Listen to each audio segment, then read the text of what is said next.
สวัสดีค่ะ Hi everybody, welcome back to my channel once again. This is Peter and you're watching Thailand Bound.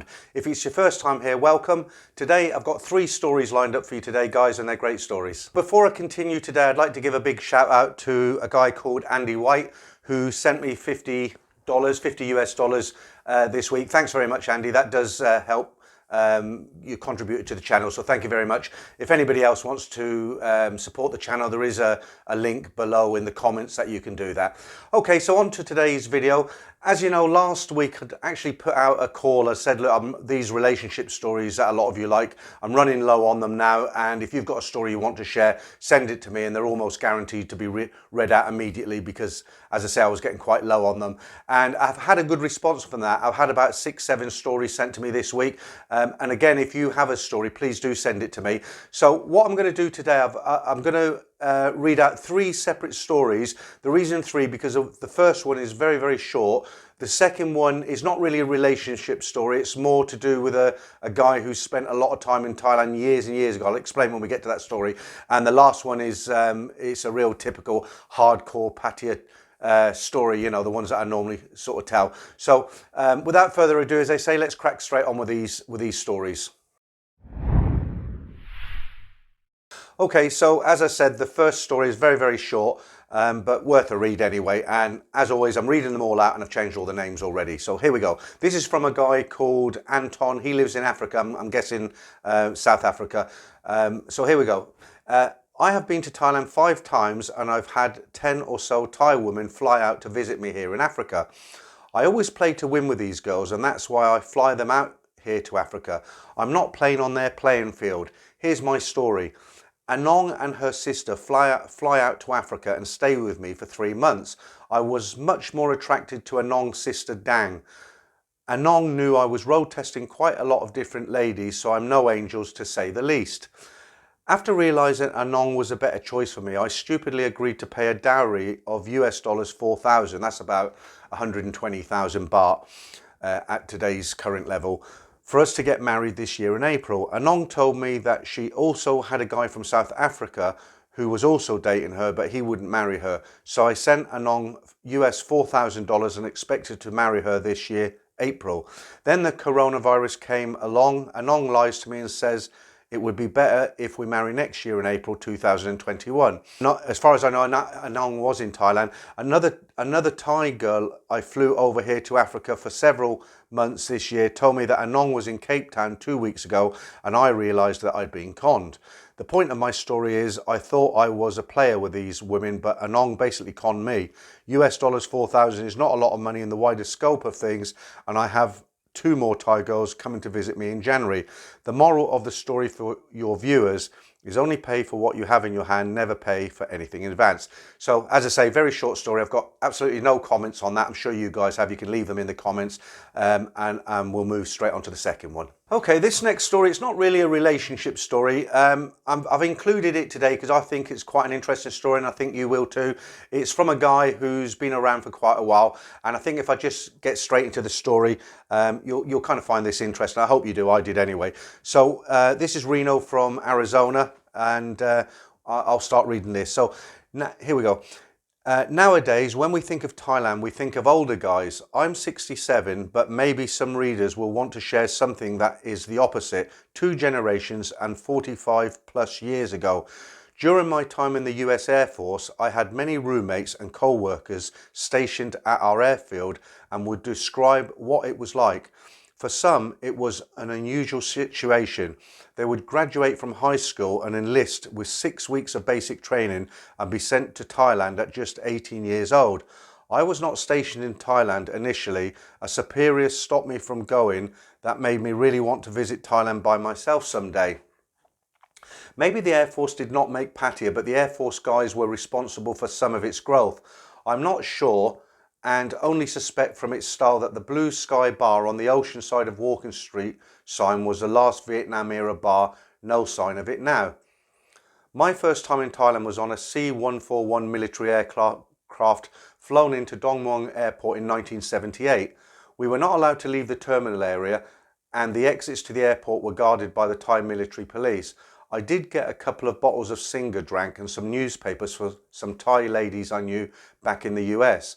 As luck would have it, we had an engine fire on Garcia. Had it happened in Bangkok, the aircraft commander would have declared safety of flight and stayed there.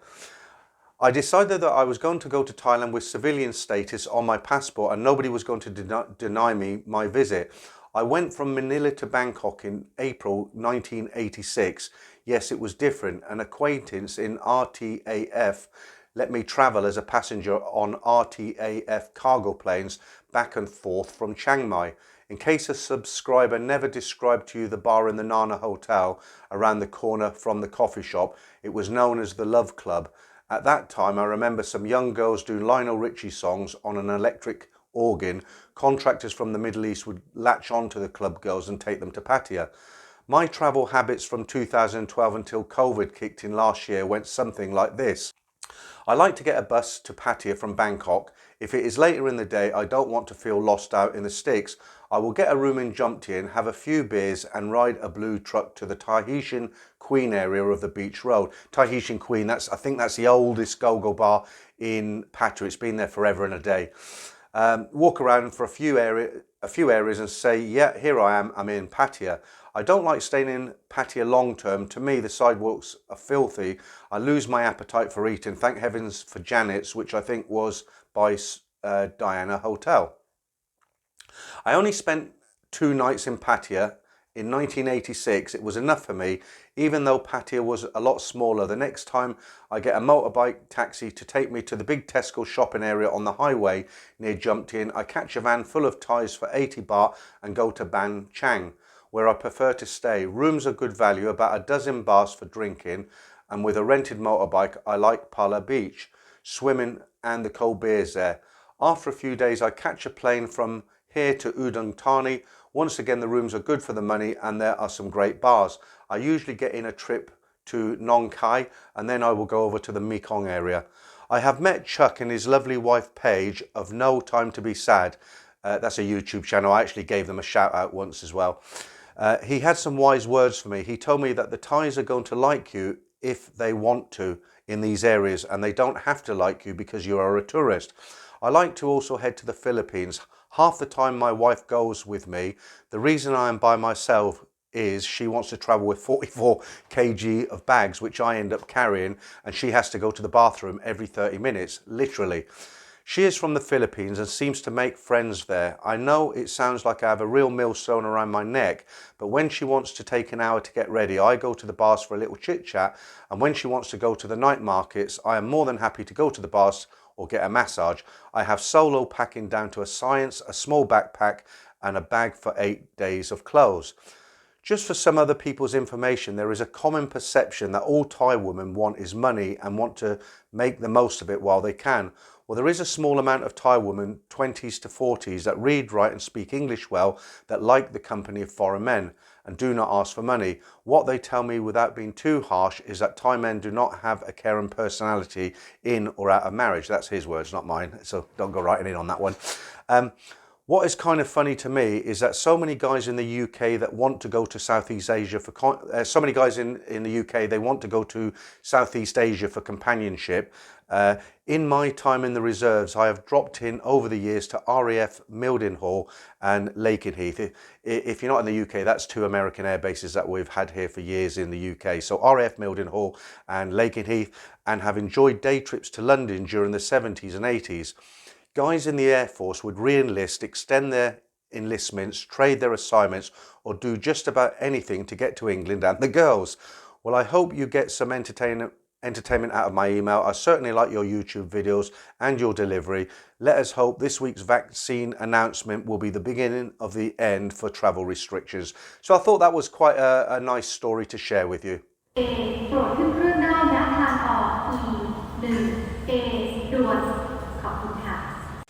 Okay, so on to the third and final story today, and if you get easily depressed, I would turn off now, because this is one of those typical bar girl, foreign guy relationships. It's an interesting story. There's a little bit of differences in this one, but Let me just read it out to you. Hi Peter, my story begins about 10 years ago. I was just 32 or 33 at the time, and it was just my second time in Pattaya.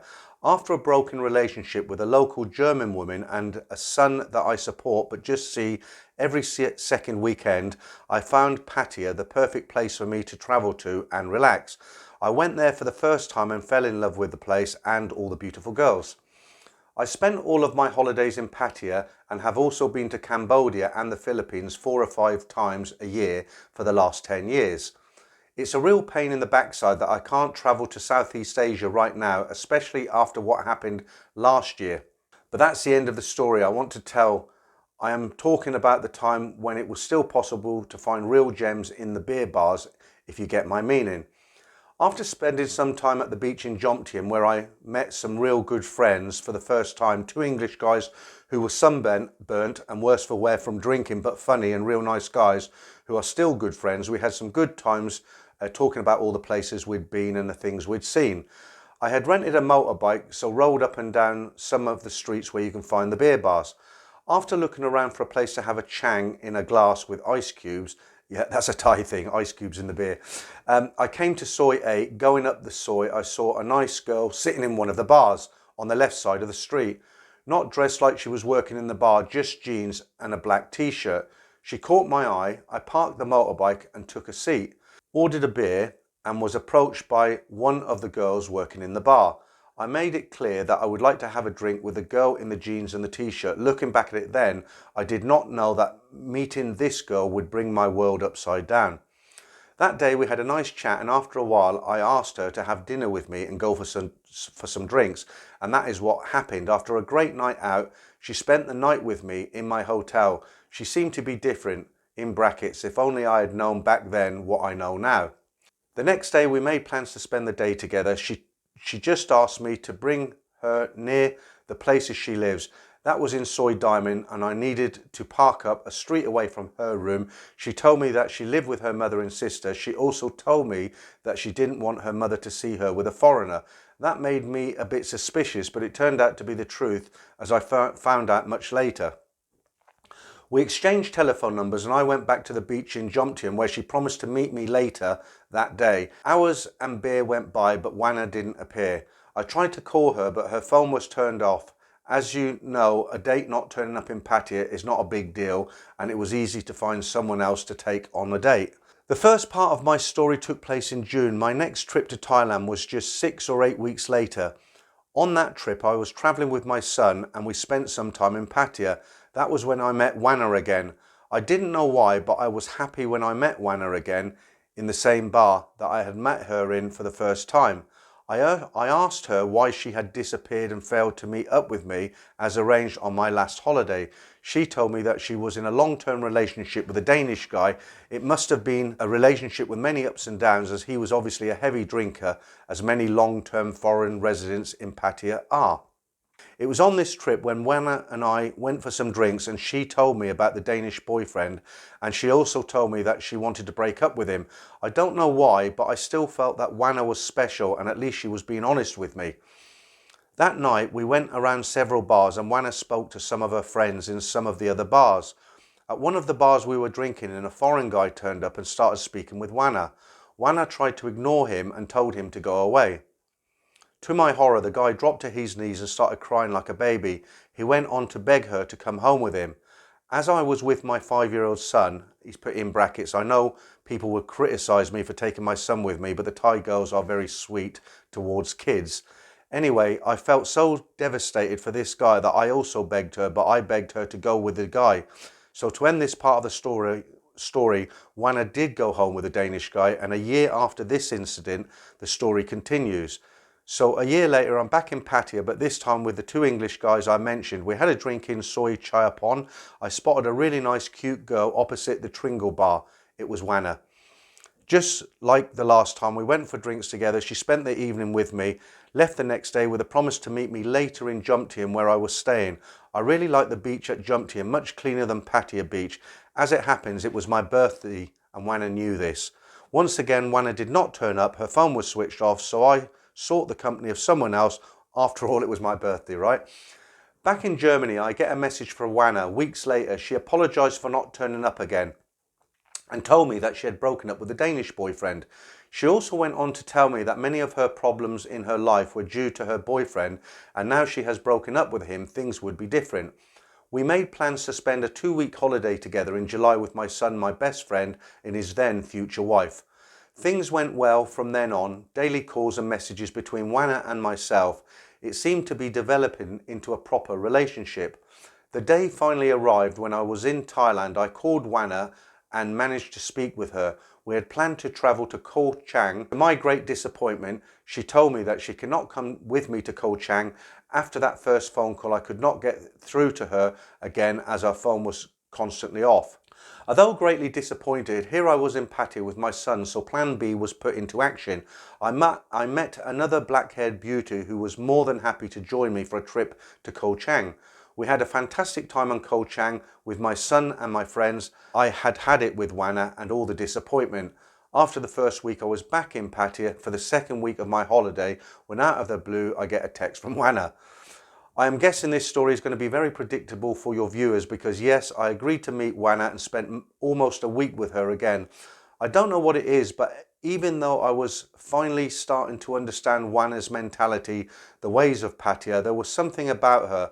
It was great to have her around again. I can't say why, but even after all that had happened, she still had the ability to make me happy by just being around. I know how it sounds, but I'm sure that is what love means. Time marched on and I had to head back home. We stayed in contact and for the first time everything had worked out well, at least for a couple of weeks anyway. Once again, Wana's phone went dead and she was impossible to reach. It took a further 2 years until this story continued. As it turned out, Wana had not deleted my number, and 2 years on from that week in Pattaya with her, I get a text out of the blue. It was Wana. One of Wana's friends who knows me was working in a massage parlour in Soi LK. So the next time I am in Pattaya, I walk past the massage parlour that she is working in so that I'm spotted, as I want to see what will happen next. The next day, Wana approached me. She had a baby in her arms. She said the baby was not hers, but her younger sister's baby. Who knows, Peter? I read many comments after you upload videos about relationships, and I'm guessing that once you upload this story, I'm going to be called the biggest idiot of all time because, well, here goes. After that last meeting with Wana in Pattaya, Wana and I spent almost 6 years together. I couldn't help it. I just loved her and I wanted to be around her. She was so special to me. She would spend 3 months with me in Germany, then 3 months in Thailand and so on. During this 6-year period, we went on many trips all over Europe and of course back to Thailand, which I still love to this day. We had many ups and downs, especially her drinking. She just drank too much for my liking. Wana had Thai girlfriends in Germany, so we started to discuss marriage. I know how stupid that sounds. After several years of living together, I started to travel again, but alone. Eventually, Angeles City in the Philippines became my favourite destination. In the meantime, Wana and I prepared for marriage. She went back to Bangkok to have all the necessary paperwork prepared. I went to Angeles City with my 2 friends in August. After I got back, it took a month, and Wana asked me for sinsod. If you're not familiar with that term sinsod, it's kind of like a dowry. Well, it is a dowry, it's called a sinsod. And she asked for some other strange things that had happened which made me break up with her, or maybe the truth is that she wanted to break up with me. I stopped all contact with Wana, blocked her on social media and didn't answer any of her messages. That got through to me. Almost a year after that, she did find me on Instagram and I saw her there with a baby, her baby in her arms. I was shocked, thinking that it must be my child, but it wasn't. Months after we broke up, she got pregnant. I started to communicate with her again, as I'm not one for holding a grudge or any bad feelings. Wana told me that she does not have a clue as to who the father is. This is something that makes me not only angry but incredibly sad, because I know deep down Wana has a good heart and deserves much more than what life has served her up cold. I really thought the years we spent together would have an effect on the mindset of that beautiful, nice and good-hearted girl. I thought she learned how to take responsibility, but even after all those years, there's nothing lasting. As you said many times, these girls are great fun to spend time with on holiday, especially if you don't take them out of their world. I am 43 years old and an attorney working as the head of a department in a company I guess I am a little bit naive when it comes to love, but I am not as stupid as this story makes me sound. Thanks for sharing with your viewers. Hopefully they will enjoy my story about Wana and myself. I enjoyed it. I don't know about you guys. Maybe you can leave your comments below. But three good stories there. So just to end this video, there's a lot of positive news about these vaccines that are supposedly coming out in December. I don't know. I'm like you guys. I haven't got a clue. Hopefully, if a vaccine comes out soon, I'll be able to make videos from Thailand, not sitting in the UK. Next Saturday, I have another relationship video for you. Again, if you'd like to send your story in, I'll be more than happy to go through it and hopefully make a video about it. Next week's story is a very, very good story, and you'll have to wait until next Saturday for that one. Thanks for watching again, guys, and I'll see you next Saturday.